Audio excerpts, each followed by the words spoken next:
Welcome back to another live feed with Shaman's YouTube channel. We're debuting a new book. It's called When the Game Was War, the 1987-88 season. Rich Cohen wrote this book about the great season. He felt that the great season was 1987, 1988 season. That was the greatest season ever. So let's get into it. The pregame. You wouldn't think a single basketball game could turn a person to a fanatic, but that's what happened. Of course, it wasn't just any game. It was Game 6 of the 1988 NBA Finals. I was 19 years old. The Los Angeles Lakers, the great Galaxy Showtime Lakers of Kareem, Magic, and Worthy, were trying to deliver on their coach, Pat Riley's promise, made 12 months earlier in a champagne-filled locker room to repeat as NBA champions. It was looking like Riley wanted to make a fool of himself. By Game 6, the Detroit Pistons, the so-called bad boys made up of Isaiah Lambert and Rodman, were threatening to spoil the Lakers' dreams of a repeat. It was clear the odds makers had underestimated Detroit, a team that had thwarted two dynasties, one of the past, the Celtics, and one of the future, the Bulls, on their way to the NBA Finals. The Pistons, up 3 games to 2 in the best of seven series, were looking to finish off the Lakers in their own arena, the Fabulous Forum, in front of their own celebrity fans, which in this world, it gets to getting stomped in front of your parents. Thanks for the 11 people tuning in. Make sure you subscribe to the channel, hit the like button.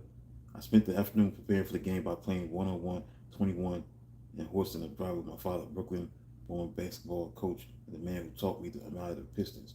LA is class and flash, he explained, but Detroit knows how to win. Having spent his childhood on outdoor courts in Bensonhurst and Coney Island, he recognized in the Pistons what he called the playground or Brooklyn style. He demonstrated this style during our driveway contest by moving me around with his butt, hitting from the same spot again and again, getting into my head by spewing a series of not very nice comments about my mother and my manhood. Hey, mama's boy, I think you got a little drew on your collar. Want me to get mama's wipe it out? He recognized the same ethos in the Pistons, and that's what he admired. There were no easy layups against the Pistons of Detroit. That team made certain that when morning came, remember you've been in a fight. They lived by the Avenue X maxim. We ain't gonna get beat, if we ain't gonna beat you, we ain't at least gonna beat you up. It did not hurt that the Pistons were led by 27-year-old Isaiah Thomas, who was not only great looking and charismatic, but also in the relative terms of the NBA small. 5'10" in shoes, Isaiah was a short man in a tall man's game, which meant my father explained he did not have to be merely as good as the others, he had to be better. Most fans today don't remember Isaiah as he was in the late 1980s when he was the best player on the best team. Say what you want about Michael LeBron, but pound for pound, inch for inch, rating on a curve, Isaiah was the GOAT. He was a local Chicago area product just like me, and so though my home team wasn't in the finals that year, Isaiah Short, which made babyface Chicago one, became my avatar. The Pistons were looking to close out the defending champions in 6 games, to inaugurate their own dynasty. Pat Riley trademarked the term repeat for the Lakers, but the Pistons would have used it first had they had also won in '88, putting them among the all-time greats instead of the not quite. Today, the bad boys are remembered mostly as a foil, what in the world of pro wrestling they call a heel. That night, Isaiah and the Pistons were hanging in midway through the second half when on what looked like an otherwise routine play, Isaiah ran over the foot of LA guard Michael Cooper, turning his ankle 90 degrees. Isaiah fell to the floor, reached into his foot, and screamed. The film got fired. With the kind of okay size, where it cracked me. Jack Nicholson was on his feet, broke up stripes and looked concerned. A trainer helped Isaiah to the bench, where he sat, leg extended, as trainers and doctors worked all around him. The injury capped off what had been a punishing postseason physique, who had been cut, tripped, banged, and knocked out over the course of the last 7 weeks. Thanks for 18 people tuning in. Make sure you subscribe to the channel and hit the like button. Thank you for hitting the like button. Subscribe to the channel if you're new. The announcer said Zeke was probably done for the night. My father, we were watching on the magnifier, so the family room agreed. You roll on an ankle like that, it blows up, then you can't put any weight on it. Isaiah, who simply had the same thought, I got to do what I can while I can still walk, somehow got his busted self back onto the floor as if knowing his ankle would soon triple in size, he decided that this was his best chance to push his team across the finish line. He He took an inbound pass that went to work. Though hobbled, he moved like a supermarket cart. The pump wheel he sat up, plays, delivered pinpoint passes, hit shots from all over the floor, and now and then in that third quarter that seemed to stretch into a lifetime, he even drove the basket, going one on one with players who were a foot taller and 100 pounds heavier. Quinn Magic Johnson had been one of Isaiah's best friends. Detroit Free Press later ran a list of all the shots Isaiah hit in the third quarter. With 11:01 to go, hit two free throws, Lakers 56-50. Then a follow-up footer with 10:31 to go, Lakers 56-52. With 10:06 to go, Isaiah hit an 18-foot jumper from the key, Lakers 58-54.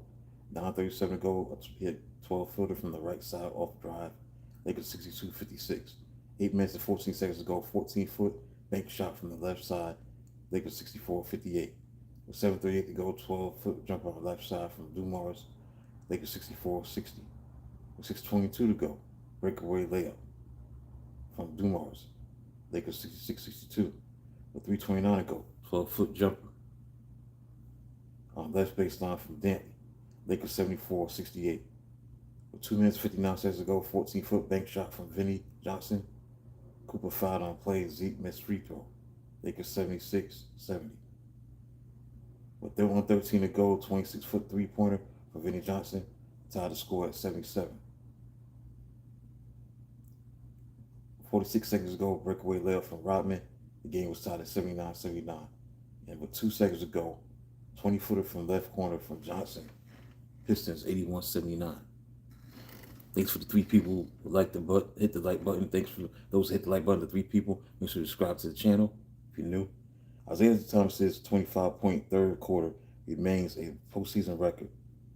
But it wasn't just the numbers that dazzled, it was the grit, determination, the way this small man had played in the world of Giants, put his team on his back, nearly delivered them.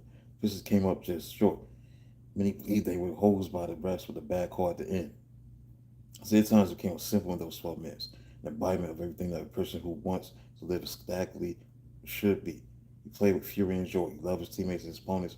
You could see it in every move. He never gave up, never stopped trying. He did this not in spite of his injury, but because of it. As a professional athlete, he knew it would only get worse, that it was now or never. But the pain did not matter if he did not notice it.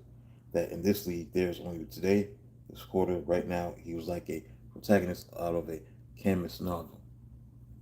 Of taking existentialism in college that year who is free because he knows he will die. That's the night I fell in love with the NBA. For a Chicago sports fan in the early 1980s, life was pain. The Cubs had not won a World Series since 1908. The White Sox had not won since 1917. What's worse, the last time they should have won in 1919, they took money to throw the games instead, shrouding the entire city in shame. The Blackhawks had not won a Stanley Cup since 1961, 7 years before I was born.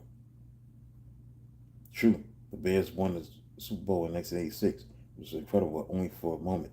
As over the next few years, we had to sit on our hands and watch Cassie, the family that owns the Bears, dismantle the team, possibly because they realized losing can be more profitable than winning. So much of my childhood, I focused my attention on amateur basketball. DePaul had a great team in the 1980s, a team stacked with future NBA players, NBA stars. Loyola Ramblers were good. Even the Northwestern Wildcats were interesting. But the best games were played at the high school level. Not my high school, New Trial, which was constantly being out jumping out muscle, but the great downtown public Catholic school teams of the era. There were dozens of basketball powerhouses in the city. Westinghouse, where Mark Aguirre and Hershey Hawkins played. Simeon, the alma mater of Derrick Rose and Ben Wilson. Carver, which had been put on the map by Cassie Russell. There were also far-flung Catholic schools such as St. Joseph in Westchester, Illinois, where Coach Gene Pingatore built a state champion around the teenage Isaiah Thomas in 1978. My father would drive us to gyms across the state to watch the best teams compete. Though fluorescent light, flickering numbers on rickety scoreboards, cheerleaders in uniforms, and freaked out parents, my father instructing whispers in my ear, see how he boxes the man out, knows how he always goes to his right. The kid can't play with his left hand. Top prospect showing off for the scout, who, or even if you couldn't see them, was always there. That's what I remember. I saw Isaiah play against Westinghouse in December 1978. It was back in 5 p.m. Billy Cole. But even then, amid high school teammates and opponents, most of them would go on to lead ordinary adult lives. Isaiah looked small, fragile. On many plays, he was shadowed by two or three defenders who hung over him like oak trees, which did not matter when Isaiah decided he was going to the basket. His height or lack of it made him a low star. But every undersized would be in Chicagoland. He was like that evening, going from inside out, securing the win on a last shot. The smooth finish of the style made you want to find something, anything you could do as well. Yeah, so this is about Isaiah Thomas and what he would do moving forward and growing up in Chicago, stuff like that. Then talk about the Bulls, guys from Chicago like Michael Guire, Mo Cheeks, Doc Rivers, and Isaiah Thomas, the West Side Courts. So Chicagoans always had a talent pool that wanted a great NBA team of their own. The city had a star-crossed relationship with the pro game. Several teams had come and gone since the first professional league was founded in 1898. They've been the Chicago Bruins of the American Basketball League, the American Gears of the National Basketball League, Chicago Zephyrs of the National Association of Bulls, the 1966 expansion club, were meant to fill a hole left by the Zephyrs, who moved first to Baltimore, then to Washington, where they still play as Wizards. The Bulls posted a few decent seasons in the 70s and collapsed. They were joked by early 1980s, known mostly for blown draft picks and head case flameouts. Quentin Daly, drafted first round 1982, he is remembered less for how he played than for something he did on the road in 1985. Pulled from a game early, he sent a ball boy for a slice of piece of nachos, popcorn, and soda, which he ate on the bench. This finally began to change in 1984 when the coming of Michael Jordan. Watching Jordan, especially when he was young, he made of Springs was amazing, but just as amazing was watching Jerry Krause, the dumpy general manager. Jordan called him Crumbs. He built the team around his star. 1985, 1986, 1987, 1988. Krause experimented with players and coaches searching for just the right combination to mix that would best support Michael Jordan. Once the ingredients were in place, you watched the players develop alone and together. Season after season, you follow them as you might follow a talented group of freshmen as they make their way through college.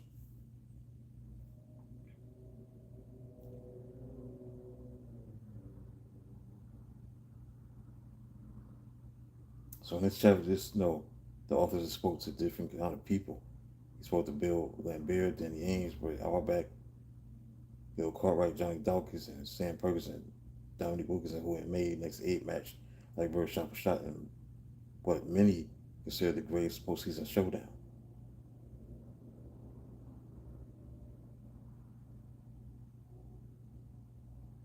And he spoke to Michael Thompson, brought to LA for the sole purpose of stopping Boston forward Kevin McHale.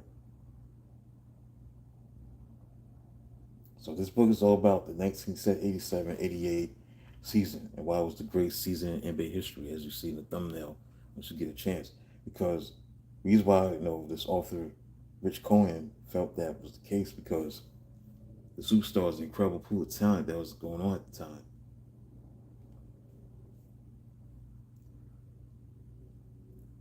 And because of that once in a lifetime collection of players, rookies, and veterans, the level of competition in 1987-88 was greater than it had ever been, and arguably has been since. There were more future Hall of Famers in action that season than any other single season. Among them were young stars who would continue on in the league for years and old stars who debuted in the distant past. At 22, at Scottie Pippen and Reggie Miller were the youngest. At 40, Kareem Abdul-Jabbar was the oldest. Between them, youngest to oldest, were 29 other future Hall of Famers. Michael Jordan, 24. Chris Mullin, 24. Karl Malone, 24. Joe Dumars, 24. Charles Barkley, 24. Hakeem Olajuwon, 24. Patrick Ewing, 25. Clyde Drexler, 25. John Stockton, 25. Dennis Rodman, 26. Isaiah Thomas, 26. James Worthy, 26. Ralph Sampson, 27. Dominique Wilkins, 27. Magic Johnson, 28. Sidney Moncrief, 30. Kevin McHale, 30. Larry Bird, 31. Bernard King, 31. Mo Cheeks, 31. Adrian Dantley, 32. Jack Sikma, 32. Moses Malone, 32. Dennis Johnson, 33. Alex English, 33. Robert Parrish 34, Bill Walton 35, Bob McAdoo 36, and Art Gilmore 38. Sinking together, these players encompass nearly the entire history of the league. Kareem Abdul-Jabbar played his first game in 1969, and Bob Cousy, who played his first game in 1950, just 4 years after he was founded, was still active. He played his last seasons in the league with Reggie Miller, who continued until 2005 when he played with Dwight Howard, who was still going in 2022. For the NBA's dynasties, each at different stages of development, competed in 1987-88. Celtics won 3 titles in the 80s when began to split, but it was still the Celtics.